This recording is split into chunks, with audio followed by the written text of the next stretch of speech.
রাজশাহী থেকে ঢাকা সহ দেশের সব রুটে বাস চলাচল অনির্দিষ্টকালের জন্য বন্ধ করে দিয়েছে শ্রমিকরা। শ্রমিক ইউনিয়নের নির্বাচন পরিচালনা কমিটি গঠন কেন্দ্র করে মালিক ও শ্রমিকদের মধ্যে বিরোধের জেরে সোমবার সন্ধ্যা থেকে কর্মবিরতির ঘোষণা দেয় শ্রমিকরা।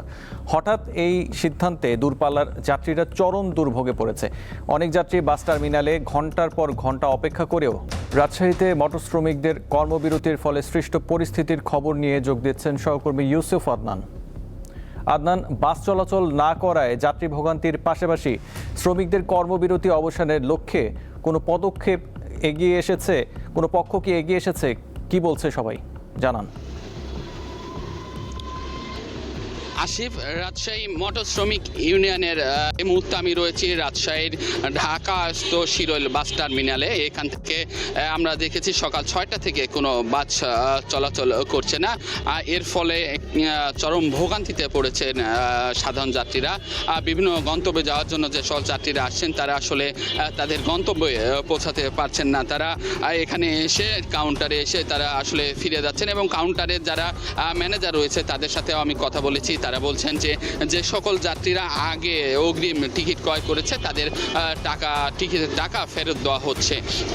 এছাড়াও তারা বলছেন যে দ্রুত একটি সিদ্ধান্ত হবে, সিদ্ধান্ত হলে তারপরে তারা আসলে আবার টিকিট বিক্রি শুরু করবেন। আমরা কথা বলেছিলাম যে সকল শ্রমিক রয়েছে শ্রমিকদের সাথে। শ্রমিকরা বলছে যে গতকাল শ্রমিক ইউনিয়নের নির্বাচনের কমিটি গঠনকে কেন্দ্র করে তারা এই সিদ্ধান্ত নিয়েছেন এবং তারা বলছে যে শ্রমিক ইউনিয়নের যে 5 সদস্যের একটি কমিটি গঠন করার কথা ছিল, এর মধ্যে জেলা প্রশাসনের একজন প্রতিনিধি থাকবেন, রাজশাহী মেট্রোপলিটন পুলিশের একজন প্রতিনিধি, শ্রম অধিদপ্তরের একজন প্রতিনিধি এবং মালিক পক্ষের একজন প্রতিনিধি এবং শ্রমিকদের একজন প্রতিনিধি থাকার কথা রয়েছে। মালিক পক্ষের একজনের নাম ঘোষণা করা হয়, তারপরে শ্রমিকরা আসলে তারা এই সভা থেকে, গতকালে যে সভা ছিল সভা থেকে বের হয়ে চলে এসে তারা আজকে সকাল 6টা থেকে কর্মবিরতির ডাক দিয়েছে। তারা বলছে যে শ্রমিক ইউনিয়নের যে নির্বাচন এখানে শ্রমিকরাই থাকবে, মালিক পক্ষের কোনো প্রতিনিধিতে তারা আপাতত দেখতে চাচ্ছেন না বলে জানিয়েছেন। এর ফলেই তারা কর্মবিরতি পালন করছেন। এছাড়াও আমি কিছুক্ষণ আগে কথা বলেছিলাম রাজশাহী জেলা প্রশাসক কাজী, তিনি আমাকে জানিয়েছেন যে শ্রমিকদের সাথে কথা বলে দ্রুত এই যে সমস্যার সৃষ্টি হয়েছে এই সমস্যার সমাধান করবেন। আসলে এই ছিল আমার কাছে রাজশাহী থেকে বাসের যে ধর্মঘট চলছে, কর্মবিরতি পালন করছে শ্রমিকরা, তার সর্বশেষ খবর। আসিফ। ইউসুফ আদনান, আপনাকে ধন্যবাদ। দেশের 19টি অঞ্চলের উপর দিয়ে আজ দুপুর পর্যন্ত ঘন্টায় 45 থেকে 60 কিলোমিটার বেগে অস্থায়ীভাবে দমকা বা ঝোড়ো হাওয়া বয়ে যেতে পারে। সে সঙ্গে হতে পারে বৃষ্টি কিংবা বজ্রসহ বৃষ্টি। আবহাওয়া অধিদপ্তরের পূর্বাভাস অনুযায়ী এলাকাগুলো হলো রংপুর, দিনাজপুর, রাজশাহী, পাবনা, বগুড়া, টাঙ্গাইল, ময়মনসিংহ, ঢাকা, ফরিদপুর, কুষ্টিয়া, যশোর, খুলনা, বরিশাল, পটুয়াখালী, কুমিল্লা, নোয়াখালী, চট্টগ্রাম, কক্সবাজার ও সিলেট। এসব এলাকার নদীবন্দরগুলোকে 1 নম্বর সতর্কতার সংকেত দেখাতে বলা হয়েছে।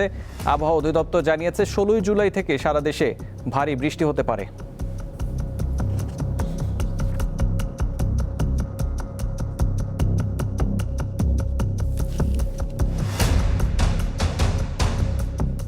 চলতি বন্যায় নানা কারণে 7 জেলায় এখন পর্যন্ত অন্তত 54 জনের মৃত্যু হয়েছে। এসব জেলায় কমপক্ষে 1,55,000 পরিবার পানিবন্দী হয়ে পড়েছে। সোমবার দুর্যোগ ব্যবস্থাপনা ও ত্রাণ মন্ত্রণালয় এসব তথ্য জানায়। বৃষ্টি কমায় চট্টগ্রাম, বান্দরবান ও কক্সবাজারে বন্যা পরিস্থিতির কিছুটা উন্নতি হয়েছে। সেই সঙ্গে দৃশ্যমান হচ্ছে ক্ষয়ক্ষতির চিহ্ন। টানা কয়েকদিনের অতিবৃষ্টি ও পাহাড়ি ঢলে প্লাবিত হয় চট্টগ্রামের সাতকানিয়া ও বাঁশখালী উপজেলা। দৃষ্টিসীমা যত দূর যায় শুধু পানি আর পানি নজরে আসে। সরকারি হিসেবে বন্যায় চট্টগ্রামের মৃতের সংখ্যা 13। পানি নামতে শুরু করায় সোমবার আশ্রয় কেন্দ্র থেকে অনেকেই নিজ বাড়িতে ফিরতে শুরু করেন। চলতি বন্যায় সবচেয়ে বেশি প্রাণহানি ঘটেছে কক্সবাজার জেলায়। সেখানে 31 জন মারা গেছেন। বন্যার পানিতে এখনও তলিয়ে রয়েছে চকরিয়া ও পেকুয়া সহ বিভিন্ন উপজেলার নিম্নাঞ্চল। খাবার ও বিশুদ্ধ পানির সংকটের অভিযোগ করেছেন কেউ কেউ। রাঙামাটির বিলাইছড়ি ও বাঘাইছড়ির বন্যা পরিস্থিতির কিছুটা উন্নতি হলেও বরকল উপজেলার বহু পরিবার পানিবন্দী অবস্থায় রয়েছে। বাঘাইছড়ির কাচালং নদী ও রায়ংখং নদীর পানি নামার সঙ্গে সঙ্গে ভেসে উঠেছে বন্যার ক্ষতচিহ্ন। আমার নিজ দেয়া পাকের ঘরের এখান থেকে মাটি সব চলে গেছে, সামনে দিয়ে ভাঙছে, পিছন দিয়ে ভাঙছে, কোনো জায়গায় তো বাদ নাই, চার জায়গাতে মাটি ভাঙছে। দেখেন আমি ওখানে থাকলে আমি সেটুকু নামে আটতে পারিনি। আর ঘরের উঠি পানির টাঙ্গি নিচে যে মাটি ভাঙি যার ঘর বাড়ি মাইয়েরা আর আমরা দোকান আছে, দোকানের আবার সাইড নিয়ে লাইছে প্লাস্টিক দিছে দি চেম্বির মুখে দোকান ওই ঝুঁকিপূর্ণতা আছে আমি লাইছিলাম। 4 দিন পর বান্দরবানের সঙ্গে চট্টগ্রাম, কক্সবাজার ও ঢাকা সহ সারা দেশের সড়ক যোগাযোগ পুনরায় স্বাভাবিক হয়েছে। সোমবার দুপুরের দিকে সড়কের উপর থেকে বন্যার পানি নেমে যাওয়ায় বেশ কয়েকটি গণপরিবহন নিজ নিজ গন্তব্যের উদ্দেশ্যে ছেড়ে যায়। সুরমা, কুশিয়ারা ও সোমেশ্বরী নদীর 4টি পয়েন্টে পানি বিপদসীমার উপর দিয়ে প্রবাহিত হওয়ায় সিলেট ও সুনামগঞ্জে বন্যা পরিস্থিতির অবনতির আশঙ্কা দেখা দিয়েছে। আগামী 2 দিনে সুরমা, কুশিয়ারার অববাহিকার নিম্নাঞ্চলে বন্যা পরিস্থিতি কিছুটা খারাপ হতে পারে বলে জানিয়েছে বন্যা পূর্বাভাস ও সতর্কীকরণ কেন্দ্র। আফরিদ হাসান, দীপ্ত বার্তাকক্ষ। গ্রাহকের ক্যাশ আউট আরও সাশ্রয়ী করতে আবারও চার্জ কমালো মোবাইল আর্থিক সেবাদানকারী প্রতিষ্ঠান বিকাশ। ফলে এখন থেকে দুটি প্রিয় এজেন্ট নম্বরে মাসে 50,000 টাকা পর্যন্ত 1013 টাকা 95 পয়সা খরচে ক্যাশ আউট করতে পারছে গ্রাহকরা। এই চার্জের মধ্যে ভ্যাট সহ সব খরচ অন্তর্ভুক্ত থাকবে।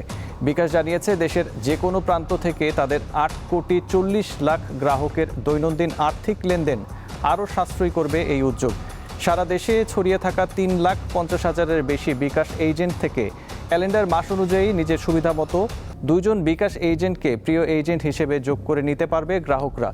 ক্যালেন্ডার মাস শেষ হলে প্রয়োজন মতো প্রিয় এজেন্ট নম্বর পরিবর্তন করা যাবে। ভারী বৃষ্টিপাত ও উজানের ঢালের প্রভাবে লালমনিরহাটে তিস্তা নদীর পানি বিপদসীমার উপরে প্রবাহিত হচ্ছে। আজ সকাল 6টায় তিস্তা ব্যারেজের ডালিয়া পয়েন্টে পানি বিপদসীমার 7 সেন্টিমিটার উপরে ছিল। পানি বৃদ্ধির ফলে প্লাবিত হয়েছে লালমনিরহাট জেলার নদী তীরবর্তী নিচু এলাকা। পানির চাপ কমাতে খুলে দেওয়া হয়েছে তিস্তা ব্যারেজের সবকটি জলকপাট। এছাড়া বন্যা পূর্বাভাস ও সতর্কীকরণ কেন্দ্র জানিয়েছে, আগামী 24 ঘন্টায় রংপুর বিভাগের উজানে ভারী থেকে অতি ভারী বৃষ্টিপাত হতে পারে। ফলে তিস্তা তীরবর্তী নিচু এলাকায় সৃষ্টি হবে স্বল্প মেয়াদী বন্যা। এদিকে ভারী বর্ষণ আর উজান থেকে নেমে আসা ঢলের কারণে নওগাঁর প্রধান দুটি নদীর পানি বৃদ্ধি পাচ্ছে। কুড়িগ্রামেও নদ নদীর পানি বৃদ্ধি পাচ্ছে। কাউনিয়া পয়েন্টে তিস্তার পানি বেড়ে বিপদসীমা 13 সেন্টিমিটার নিচ দিয়ে প্রবাহিত হচ্ছে। তলিয়ে গেছে নদী সংলগ্ন চর ও নিচু এলাকার রাস্তাঘাট, বসতবাড়ি ও ফসলি জমি। লালমনিরহাটের নদ নদীর পানি বৃদ্ধির আরও খবর নিয়ে যোগ দিচ্ছেন সহকর্মী মাহমুদুল হক। মাহমুদুল, নদ নদীর পানি কোন কোন এলাকায় বাড়ছে আর এর প্রভাব কতটা পড়েছে আমাদের জানান। আসিফ, প্রথমেই বলে রাখি যে গতকাল সন্ধ্যার পর থেকে কিন্তু তিস্তায় পানি বৃদ্ধি পেয়েছে এবং সেটা মধ্যরাত অবধি বিপদসীমার 10 সেন্টিমিটার উপরে চলে যায়। তবে ভালো খবর ছিল যে এটাই যে পরবর্তীতে দীর্ঘ সময় ধরে কিন্তু এই অতিরিক্ত পানি প্রবাহ ছিল না। কয়েক ঘন্টা পরে কিন্তু পানি নামতে শুরু করে, যে কারণে আজকে সকাল 6টায় যে তথ্য জানা যায় পানি উন্নয়ন বোর্ডের তরফ থেকে, সেখানে দেখা গেছে যে পানি বিপদসীমা 7 সেন্টিমিটার উপরে ছিল এবং সকাল 9টার পরে কিন্তু 4 সেন্টিমিটারের কাছাকাছি চলে আসে। ফলে দেখা যাচ্ছে তিস্তার পানি প্রবাহ রাতে বৃদ্ধি পেলেও কিন্তু সকাল থেকে কিন্তু কমতে শুরু করেছে, যে কারণে তিস্তার দুই পারের নিম্নাঞ্চলে পানি প্রবেশ করলেও কিন্তু লোকালয় এবং যে হাট বাজারগুলো রয়েছে সেখানে কিন্তু পানি প্রবেশ করতে পারেনি। ফলে যে বন্যার আশঙ্কা করা হচ্ছিল সেটা কিন্তু গত রাতে পানি বৃদ্ধির ফলে হয়নি। তবে পানি উন্নয়ন বোর্ড কয়েক ঘন্টা পর পর 3 ঘন্টা পর পর সাধারণত এই তিস্তার পানির সর্বশেষ অবস্থাটা জানায়, যেটাতে হয়তো বা বেলা 12টা এখন যে তথ্যটা আসবে, যেটা এখন আমরা হাতে পাইনি, তাতে হয়তো দেখা যাবে যে পানি বিপদ সীমার থেকে নিচে নেমে গেছে। যদিও বন্যা পূর্বাভাস কেন্দ্র থেকে যেটা বলা হচ্ছে যে উজানে ভারী বৃষ্টিপাত হবে এবং বিশেষ করে ভারতের যে অংশটা সেখানে আরো বেশি বৃষ্টিপাত হবে, উত্তরবঙ্গে বৃষ্টিপাত হতে পারে। এতে কিন্তু স্বল্প মেয়াদে বন্যার সৃষ্টি হতে পারে। যদিও গতকালকে লালমনিরহাটে বেশ বৃষ্টিপাত হলেও আজকে কিন্তু এক রৌদ্রোজ্জ্বল দিন, যে কারণে বৃষ্টি আজকে সকাল থেকে নেই। ফলে বন্যা পরিস্থিতি বা পানি প্রবাহের যে পরিস্থিতি তাতে হয়তো কিছুটা উন্নতি হতে পারে। তবে যেভাবে চট্টগ্রাম অঞ্চলে বন্যার পরিস্থিতি সৃষ্টি হয়েছে তাতে কিন্তু উত্তরবঙ্গের এই অঞ্চলগুলোতেও কিন্তু অবশ্যই একটা আতঙ্ক এবং শঙ্কা তো রয়েছে। তো এখন পর্যন্ত বন্যা পরিস্থিতি বা তিস্তার পানি প্রবাহের যে পরিস্থিতি তাতে কিছুটা উন্নতি হয়েছে এবং পানি ধীরে ধীরে পানির স্তর নিচে নেমে আসছে। তো এই হচ্ছে লালমনিরহাটের বন্যা পরিস্থিতি এবং পানি প্রবাহের সর্বশেষ অবস্থা। আসিফ। মাহমুদুল হক, আপনাকে ধন্যবাদ। বাজারে এলো এক্সেলেন্ট সিরামিক্স গ্রুপের নতুন প্রিমিয়াম টাইলস ব্র্যান্ড মিলানো সিরামিক্স। ইতালির প্রযুক্তি ও মানের সমন্বয়ে এই সিরামিক্সের উদ্বোধন হয়েছে রাজধানীর একটি হোটেলে। এর মাধ্যমে বাংলাদেশে সিরামিক্স শিল্পে নন্দন তত্ত্ব ও আধুনিক স্থাপত্যের নতুন দিগন্ত উন্মোচিত হলো বলে অনুষ্ঠানে জানানো হয়। উপস্থিত ছিলেন বেসামরিক বিমান পরিবহন ও পর্যটন মন্ত্রী আফরোজা খানম রীতা, এক্সেলেন্ট সিরামিক্স গ্রুপের চেয়ারম্যান আব্দুল হালিম, ব্যবস্থাপনা পরিচালক আব্দুল হাকিম সুমন। এছাড়া দেশ বিদেশের নামকরা স্থপতি ও ব্যবসায়ীরাও অনুষ্ঠানে অংশ নিয়েছেন।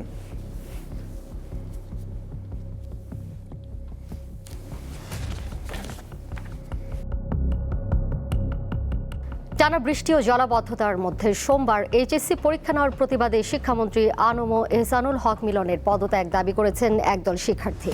আজ বেলা 11টার দিকে রাজধানীর সায়েন্স ল্যাব মোড় ও উত্তরায় সড়ক অবরোধ করে বিক্ষোভ করেন তারা। Dhaka city college, Dhaka ideal college, সরকারি Bangla college, Siddheswari girls college, Lalmatia school and college, Rajarbag police line school and college, BAF Shaheen college সহ 12 থেকে 15টি কলেজের শিক্ষার্থীরা এই অবরোধে অংশ নেন। পরে পুলিশ তাদের সরিয়ে দেয়।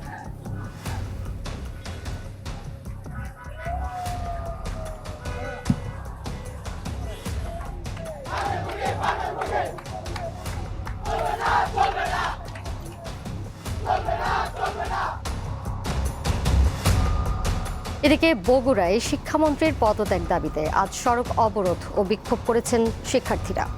সকাল 10টার দিকে শহরের সাতমাথায় বিভিন্ন কলেজের শিক্ষার্থীরা জড়ো হয়ে সড়ক অবরোধ করেন। বেলা 11টায় তারা বিক্ষোভ মিছিল নিয়ে জেলা প্রশাসকের কার্যালয়ের সামনে অবস্থান নেন। শিক্ষার্থীরা জানান 3 দফা দাবিতে তারা রাস্তায় নেমেছেন। দাবিগুলো হলো দুর্যোগ পরিস্থিতি পুরোপুরি স্বাভাবিক না হওয়া পর্যন্ত এইচএসসি পরীক্ষা স্থগিত রাখা, বৈরী আবহাওয়ার কারণে সোমবার পরীক্ষায় অংশ নিতে না পারা শিক্ষার্থীদের পুনরায় পরীক্ষার সুযোগ দেওয়া এবং 24 ঘন্টার মধ্যে শিক্ষামন্ত্রীর পদত্যাগ।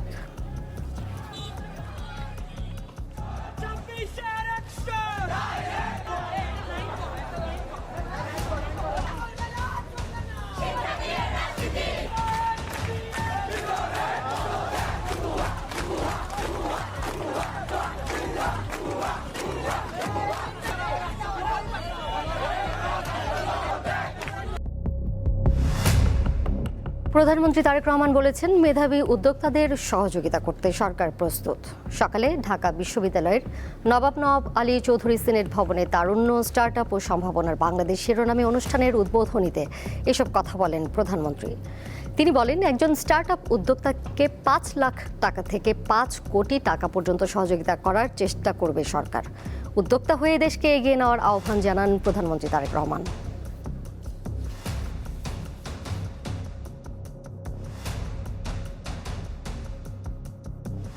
যারা মানুষ, সমাজ, সামগ্রিকভাবে দেশের উপকার করছেন, আপনাদেরকে প্রয়োজন, আপনার জন্য আপনার প্রয়োজন না, আপনাকে প্রয়োজন লক্ষ কোটি মানুষের জন্য প্রয়োজন। এই যে আমরা রাত দিন পরিশ্রম করছি, চেষ্টা করছি একটু চেঞ্জ করার জন্য, আমার মনে হলো যে হ্যাঁ, আমরা কিছু সংখ্যক মানুষের হাতে দিয়ে যেতে পারবো, যারা আমরা যেখানে ছেড়ে যাব সেখান থেকে তারা দেশটাকে এগিয়ে নিয়ে যেতে পারবে। দেশটাকে আপনারা এগিয়ে নিয়ে যেতে পারবেন। আপনাদের কাছে এই প্রত্যাশাটা, এই দৃঢ় আশাটা, এই বিশ্বাসটা রেখে আমার বক্তব্য আমি শেষ করছি। হবিগঞ্জে খোয়াই নদীর বাঁধ ভেঙে প্লাবিত হয়েছে অর্ধ শতাধিক গ্রাম। ক্ষতিগ্রস্ত হয়েছে ঘরবাড়ি ও রাস্তাঘাট, তলিয়ে গেছে ধানের জমি, শাকসবজি ও মাছের ক্ষেত।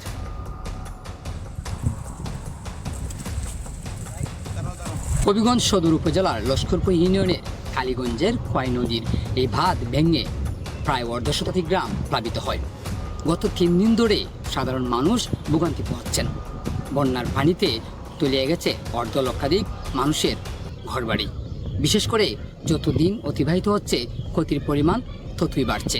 আমার গরু পান্নে ঘর গাঙ্গার বাঙ্গা দিছে, বাঙ্গায় আমার গরু ফিরে দিছে গিয়া মালচা বানা কিছু পার করছে, কিছু রয়েছে। নিজেরও 4-5টা পিছিয়ে গেছিল, কিছু দিন ভিনিউটা করছি, যেটা সব তা বুঝে গেছে ভাই। বাঙ্গা হাওনটা ওই ভালো বেসনে দেয়া, ওই বাঙ্গাটা হয়েছে। প্রায় 47 বছরের জীবনে এই ধরনের পানি আমি দেখি নাই। এত পানির এত স্রোত এবং মানুষের ঘরের ভিতরে পানি উঠিয়া মানুষের যে কাঁচা ঘরগুলি ছিল এই কাঁচা ঘরগুলি বাইকে গেছে। ঘরের ভিতরে ঢুকতে পারি না, পানি গলা পানি। এখন আমি বেড়া দিয়ে দিতাম তফি কাল্লা আমার দিকে 2টা মেয়ে লই আমি অসাহার। খোয়াই বাঁধ নির্মাণের মেরামতের উদ্যোগের কথা জানালেও 4 দিন অতিবাহিত হলো এখন পর্যন্ত পানি উন্নয়ন বোর্ড কোনো কার্যকর পদক্ষেপ গ্রহণ করছে না। সংশ্লিষ্ট কর্তৃপক্ষরা আমাদের জানিয়েছেন হবিগঞ্জ সদর উপজেলার লস্করপুর ইউনিয়নে বন্যার দুর্গতদের প্রায় 20 কোটি টাকার ক্ষয়ক্ষতি হয়েছে। বন্যার পানিতে ভেসে গেছে মাছের ঘের, শাকসবজি, আউশ ধানের জমি এবং বাড়িঘর বিলীন হয়েছে। এতে করে সাধারণ মানুষ অনেকটাই দুশ্চিন্তায় পড়েছেন। কিভাবে ক্ষতি পুষিয়ে উঠবেন এ নিয়ে তাদের মাথায় এখন চিন্তার বাজ। ক্ষতি পুষিয়ে উঠতে সরকারি সহযোগিতা চেয়েছেন বন্যা দুর্গতরা। আখলাস আহমেদ প্রিয়, দীপ্ত সংবাদ, হবিগঞ্জ। ঢাকার বাইরেও দেশের বিভিন্ন জেলায় বিক্ষোভ করেছে শিক্ষার্থীরা। দুপুরে রাজশাহী শিক্ষা বোর্ডের প্রধান ফটকের সামনে অবস্থান নিয়ে বিক্ষোভ করেন এইচএসসি পরীক্ষার্থীরা। পরে একটি বিক্ষোভ মিছিল মহানগরের লক্ষ্মীপুর হয়ে সিএনবির মোড়, জাদুঘরের মোড় হয়ে সাহেববাজার 0 পয়েন্টে এসে অবস্থান নেয়। দিনাজপুরের ফুলবাড়ি বাসস্ট্যান্ড এলাকায় রেললাইন অবরোধ করে বিক্ষোভ কর্মসূচি পালন করেছে শিক্ষার্থীরা। এ সময় শিক্ষার্থীরা রেললাইনের 2 পাশে লোহার ব্যারিকেড ফেলে ট্রেন চলাচল বন্ধ করে দেয়। এ সময় বিভিন্ন স্লোগান দিয়ে শিক্ষামন্ত্রীর পদত্যাগ দাবি করে শিক্ষার্থীরা। বগুড়ার সাতমাথায় বিভিন্ন কলেজের শিক্ষার্থীরা জড়ো হয়ে সড়ক অবরোধ করে।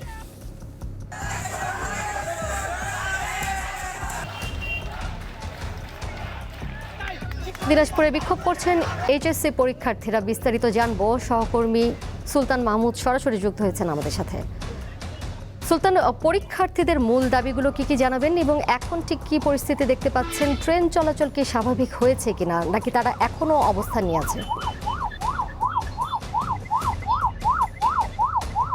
দোলা, এখন থেকে ঠিক 10 মিনিট আগে দিনাজপুরের যে প্রবেশ পথ ফুলবাড়ি বাস স্ট্যান্ড, পলিটেকনিক্যাল ঠিক ইনস্টিটিউটের সামনে যে সড়কটি, আমি এখানে রয়েছি, এখানে শিক্ষার্থীরা কিন্তু অবরোধ করেছিল দুপুর থেকে। ঠিক এখন থেকে 10 মিনিট আগে তারা কিন্তু উঠে গিয়েছে। এই মাত্র কিন্তু যান চলাচল শুরু হয়েছে। তবে দিনাজপুর থেকে যে ঢাকাগামী যে ট্রেনটি অর্থাৎ পঞ্চগড় এক্সপ্রেস ট্রেনটি, সেটি কিন্তু দিনাজপুর স্টেশনে এখন পর্যন্ত অপেক্ষা করছে। কিছুক্ষণের মধ্যে হয়তোবা ট্রেনটি ছেড়ে যাবে, আমরা তেমনটি জেনেছি। তবে এখন যান চলাচল শুরু হয়েছে, শিক্ষার্থীরা কিন্তু এখন চলে গিয়েছে। শিক্ষার্থীকে আপনি জানতে চেয়েছেন যে আসলে শিক্ষার্থীদের মূল দাবি ছিল যে সারা দেশে যে দুর্যোগপূর্ণ আবহাওয়ার মধ্যেও চট্টগ্রাম শিক্ষা বোর্ডের অধীনে যে সমস্ত শিক্ষা প্রতিষ্ঠান রয়েছে সেগুলো কিন্তু বন্ধ রয়েছে। তাছাড়াও কিন্তু দিনাজপুর যে শিক্ষা বোর্ডের অধীনে পরীক্ষা, সেগুলো কিন্তু পরীক্ষা হয়েছে। তবে দিনাজপুরে অন্যান্য ঢাকা বোর্ডের তুলনায় দিনাজপুরে কিন্তু খুব একটা বৃষ্টি হয়নি, অর্থাৎ তারপরও কিন্তু স্বাভাবিক পরীক্ষা হয়েছে। যেহেতু ঢাকা থেকে শিক্ষার্থীরা বলেছে যে কেন্দ্রীয় আন্দোলনের অংশ হিসাবে শিক্ষার্থীরা আজকে কিন্তু তারা এই আন্দোলনে অংশ নিয়েছে এবং শিক্ষার্থীরা বলেছে ঢাকা থেকে যে সমস্ত কর্মসূচির নির্দেশনা দেওয়া হবে ঠিক তারা কিন্তু সেই নির্দেশনা মোতাবেক এখানে যে কর্মসূচি রয়েছে তারা কিন্তু সেই কর্মসূচি পালন করবে। আমরা দেখেছি যে শিক্ষার্থীরা কিন্তু শিক্ষামন্ত্রী আহসানুল হক মিলনের পদত্যাগের দাবিতে তারা কিন্তু স্লোগানও দিয়েছে এবং তারা বলেছে 1 দফা 1 দাবি, শিক্ষামন্ত্রী অর্থাৎ মিলনের পদত্যাগ করতে হবে, এমনটাই কিন্তু বলেছেন। এবং তারা বলেছেন যে যেহেতু আবহাওয়া দুর্যোগপূর্ণ আবহাওয়া, অভিন্ন শিক্ষা বোর্ডের অধীনে কিন্তু পরীক্ষা হচ্ছে, আপনি জানেন যে সারা দেশে একই প্রশ্নপত্রের পরীক্ষা হচ্ছে, তাহলে কিছু কিছু শিক্ষা বোর্ডের অধীনে বন্ধ থাকবে, আবার কিছু শিক্ষা বোর্ডের অধীনে পরীক্ষা হবে। এই কিন্তু তারা বৈষম্য বলেছে, উল্লেখ করেছে যে যেহেতু একটা বৈষম্য হচ্ছে সেই কারণেই কিন্তু পরীক্ষা সারা দেশের যে দুর্যোগপূর্ণ আবহাওয়ার কারণে বন্ধ থাকবে। এবং গতকালের যে পরীক্ষাটি ছিল সেই পরীক্ষার ত্রুটিপূর্ণ একটি প্রশ্ন রয়েছিল। আপনি জানেন যে বিজ্ঞান যে বিভাগের শিক্ষার্থীরা ফিজিক্সের যে সাবজেক্টটি, সেখানে 6-7 নাম্বার কোশ্চিনের যে একটি অসঙ্গতি লক্ষ্য করা গিয়েছে। যদিও শিক্ষামন্ত্রী ইতিমধ্যে সেটাকে পূর্ণ নম্বর দেওয়ার ঘোষণা দিয়েছেন, শিক্ষার্থীরা আসলে সব মিলেই তারা বলছেন যে যেহেতু আবহাওয়া দুর্যোগপূর্ণ আবহাওয়া রয়েছে, সুতরাং যে আবহাওয়ার কারণে পরীক্ষা স্থগিত হয়েছে এবং গতকালের যে পরীক্ষাটি ছিল সেই পরীক্ষাটি পুনরায় তারা কিন্তু নেওয়ার জন্য দাবি করেছেন। তোলা, এটি ছিল আমার কাছে দিনাজপুরের ফুলবাড়ী বাস স্টেশন থেকে শিক্ষার্থীদের আন্দোলনের সর্বশেষ খবর। এদিকে সংসদে শিক্ষামন্ত্রী আনম এহসানুল হক মিলন বলেছেন, বিভাগীয় কমিশনার, স্থানীয় প্রশাসন, আবহাওয়া অফিসের মতামতের ভিত্তিতে এইচএসসি পরীক্ষা চলমান রাখার সিদ্ধান্ত নেওয়া হয়েছিল। আজ সংসদে প্রশ্নোত্তর পর্বে শিক্ষামন্ত্রী এ কথা জানান। ওয়েদারম্যান, আমরা ব্রডকাস্টিং এর জন্য তাদের সাথে কথা বলেছি, তারা বলল যে বৃষ্টি হবে না, সেই কথাটি তারা বলেছে। বিকেল 5টা পর্যন্ত আমরা বসে থেকে সিদ্ধান্ত নিলাম যে সকলেই বলল যে ওয়েদার ভালো হবে, সেই জন্য আমরা পরীক্ষা রেখেছি। সকালে ঘুম থেকে উঠেই দেখতে পেলাম কুমিল্লার সরকারি মহিলা কলেজের মাঠ পানিতে ভরে গিয়েছে। সাথে সাথে আমরা মেয়র সাহেবকে, ফায়ার ডিপার্টমেন্টকে, পুলিশকে, ডিসিকে বললাম যে এই পরীক্ষা কেন্দ্রে স্থানান্তরিত করার জন্য। তারা তখন সকলকে নৌকায় করে ওই স্কুলের 5তলা ভবন সেখানে নিয়ে পরীক্ষা তারা নিয়েছে। আমরা সেটা দেখেছি তাদের দুর্ভোগ। তাছাড়া সারা বাংলাদেশে আমরা ডিসিদের সাথে কথা বলেছি এবং ইউনিয়নদের সাথে, তারা বলেছে যে কোথাও পরীক্ষা কোনো রকম দুর্যোগ ঘটেনি, একটি শুধু কুমিল্লা মহিলা কলেজে ঘটেছে। টানা ভারী বর্ষণ ও পাহাড়ি ঢলে সৃষ্ট বন্যায় বিপর্যস্ত হয়ে পড়েছে বান্দরবানের কৃষিখাত। তলিয়ে গেছে জেলার কমলং, রেইসা, লেমুঝিরি, গোয়ালিয়া খোলা সহ বিস্তীর্ণ এলাকার সবজি ক্ষেত, মাছের ক্ষেত সহ ফসলি জমি। প্রকৃতির এই আকস্মিক তাণ্ডবে সবকিছু হারিয়ে এখন চরম লোকসানি দিশেহারা ক্ষতিগ্রস্ত কৃষকরা। বান্দরবানে টানা কয়েকদিনের ভারী বর্ষণের পর কমতে শুরু করেছে বৃষ্টিপাত, ফলে নামতে শুরু করেছে পাহাড়ি ঢলে সৃষ্ট বন্যার পানি। কিন্তু বন্যার পানি নামার সাথে সাথে দৃশ্যমান হচ্ছে অনেক ক্ষতচিহ্ন। কারোর সবজি ক্ষেত, কারোর মাছের প্রজেক্ট কিংবা কারোর ফসলি জমি, সবকিছুই তলিয়ে গেছে বন্যার পানিতে। বাজাতে পারে না, সব ডুবা। এখন যখন রোদ আসতেছে, এখন সবগুলো জিনে যাচ্ছে, মরে যাচ্ছে। মানে জুড়ি যায় গই পেপিয়া ব্যাকুং মুরগি গই 50,000 মাছা জিরে দিয়া ব্যাকুং যায় গই। এখন বেশি কষ্ট মাঝে ধরন গড়ত ঢুকিন না পারি, ফাগর তাগর বাগি গিয়ে মানে খাদ্য খানার অভাব হইয়ে।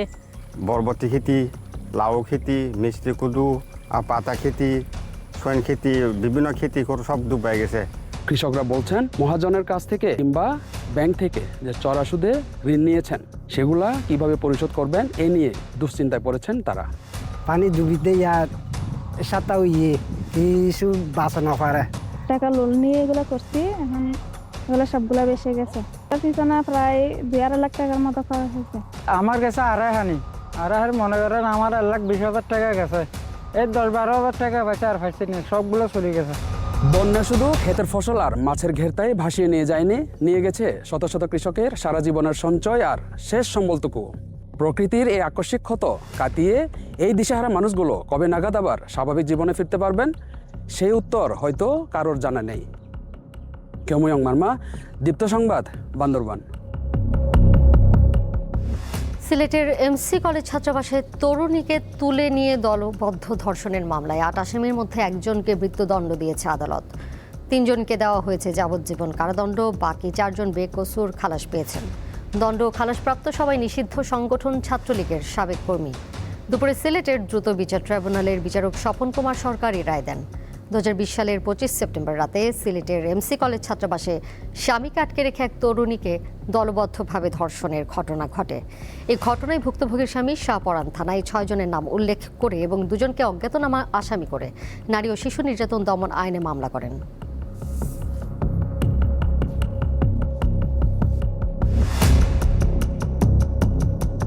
চট্টগ্রামে ইন্টারনেট সেবাদানকারী প্রতিষ্ঠান digital.net DDN এর কার্যালয়ে সশস্ত্র হামলা, ভাঙচুর ও নগদ অর্থ লুটের ঘটনায় ডেভিড ইমনকে প্রধান আসামি করে মামলা দায়ের করেছে প্রতিষ্ঠানটি। এদিকে এই ঘটনায় নিন্দা জানিয়েছে internet service providers association of Bangladesh Chattogram বিভাগ। সোমবার দুপুর 12:30টার দিকে নগরীর এক্সেস সড়কে অবস্থিত ইন্টারনেট সেবাদাতা প্রতিষ্ঠান digital.net এর কার্যালয়ে অন্তত 40 জন মুখোশধারী ও সশস্ত্র ব্যক্তি হঠাৎ অফিসে ঢুকে ব্যাপক ভাঙচুর চালায়। এই সময় 35 লাখ টাকা লুটের ঘটনাও ঘটে। প্রতিষ্ঠানটির দাবি, হামলার আগে তাদের কাছে 2 কোটি টাকা এবং পরবর্তীতে মাসে 10 লাখ টাকা করে চাঁদা দাবি করা হয়েছিল। সেই দাবি প্রত্যাখ্যান করার পরই এই হামলার ঘটনা ঘটে। টানা বৃষ্টি ও জলাবদ্ধতার মধ্যে এইচএসসি পরীক্ষা নেওয়ায় শিক্ষামন্ত্রী আনম ও এহসানুল হক মিলনের পদত্যাগ দাবি করেছেন শিক্ষার্থীরা। আজ রাজধানীতে রাস্তা অবরোধ করে বিক্ষোভ করেন তারা। বিষয়টি জাতীয় সংসদে উত্থাপিত হলে মন্ত্রী বলেন, আবহাওয়া ভালো থাকবে তাকে এমনটি জানানোর পর পরীক্ষা বহাল রাখা হয়। পদার্থবিজ্ঞান পরীক্ষার প্রশ্নপত্রে ভুলের জন্য পরীক্ষার্থীদের পূর্ণ নম্বর দেওয়া হবে বলে জানিয়েছেন মন্ত্রী। মঙ্গলবার বেলা 11টার দিকে রাজধানীর সায়েন্স ল্যাব মোড়ে হঠাৎ জড়ো হন একদল শিক্ষার্থী। এক পর্যায়ে রাস্তা অবরোধ করে বিক্ষোভ ও স্লোগান দিতে থাকেন তারা। গুরুত্বপূর্ণ এই রাস্তাটি অবরোধের কারণে যান চলাচল বন্ধ হয়ে যায়, ফলে সৃষ্টি হয় জনভোগান্তি।